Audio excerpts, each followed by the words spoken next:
목소리에 생동감 있는 변화가 여러분들의 귀에 느껴지시나요? 그것이 바로 저의 목소리의 비결입니다.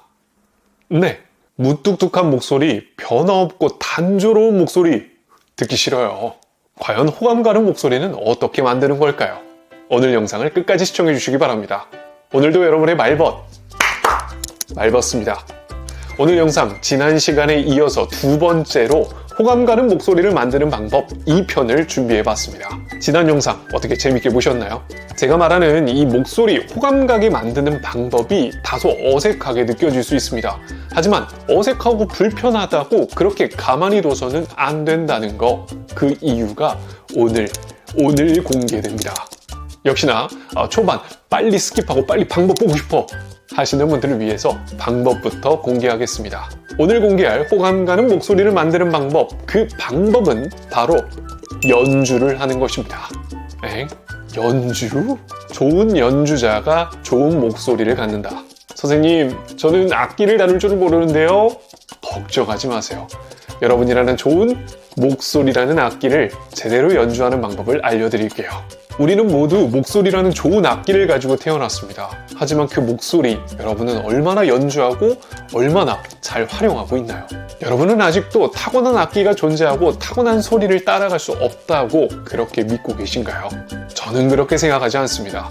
여러분이 가지고 있는 그 타고난 목소리라는 악기를 얼만큼 제대로 활용하고 또 사용하는지가 매우 중요하다.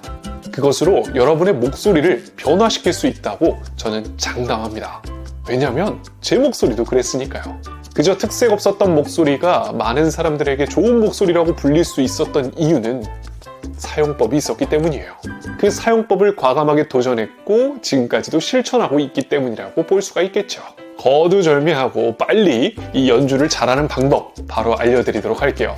두 가지 방법이 있는데요. 그 첫 번째 방법은 좋은 연주자가 되기 위해 좋은 귀를 가져라 입니다.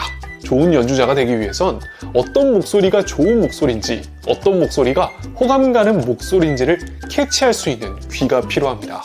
아무리 좋은 악기를 가졌다 한들, 그리고 그 악기를 연주하는 방법을 안다 한들, 어떤 것이 호감 가는 목소리인지를 모른다면 그저 어색하고 불편한 목소리가 될 수밖에 없습니다. 그래서 우리에겐 듣는 귀가 필요합니다.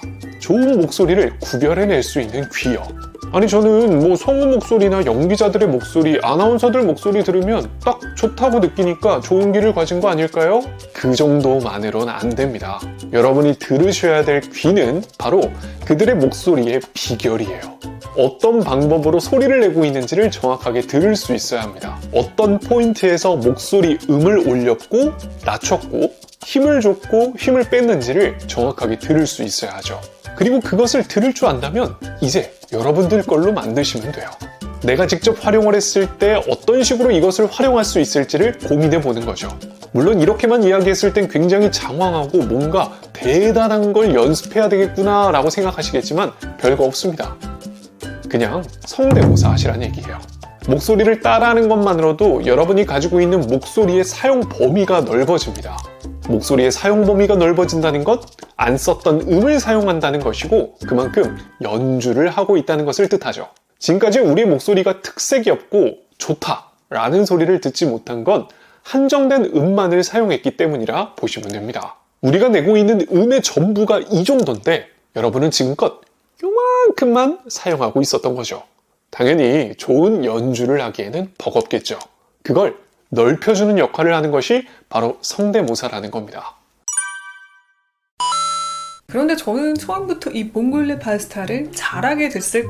그런데 저는 처음부터 이 봉골레 파스타를 잘하게 됐을까요? 저는 어릴 때 아버지는 경상도 사람이고 엄마는 서울 사람이라 들깨가루가 들어있는 음식을 못 먹어봤어. 엄마가 안 해주셔가지고.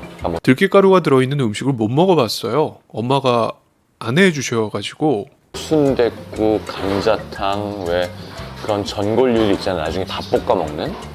순댓국, 감자탕, 왜 그런 전골류들이 있잖아요. 나중에 밥 볶아 먹는. 그게 사실 제일 맛있잖아요. 이런 식으로 말이죠. 재미삼아 장난삼아라도 이 성대모사는 한 번쯤 다 경험이 있으실 거라 생각하는데요. 아마 쉽지 않을 겁니다. 청각으로서 무언가를 집중한다는 건 참 어려운 일이거든요. 생소한 경험이죠.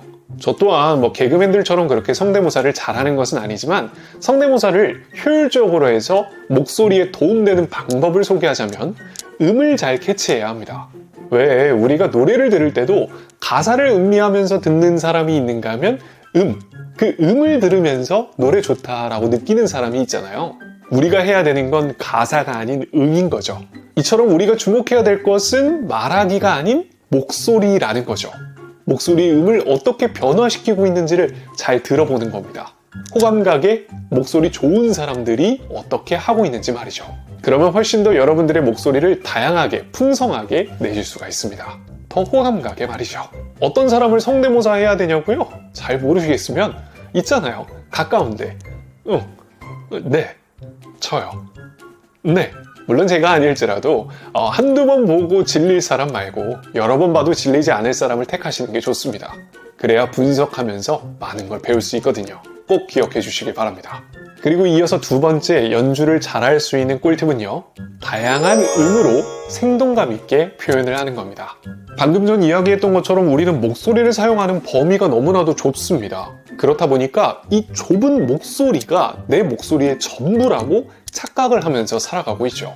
그러다 보니 목소리가 아무리 좋은 목소리였을지라도 그 한정돼 있는 범위의 그 소리만으로 자신의 목소리를 딱 한계를 정해버리곤 합니다. 그런데 우리는 왜 이렇게 된 걸까요?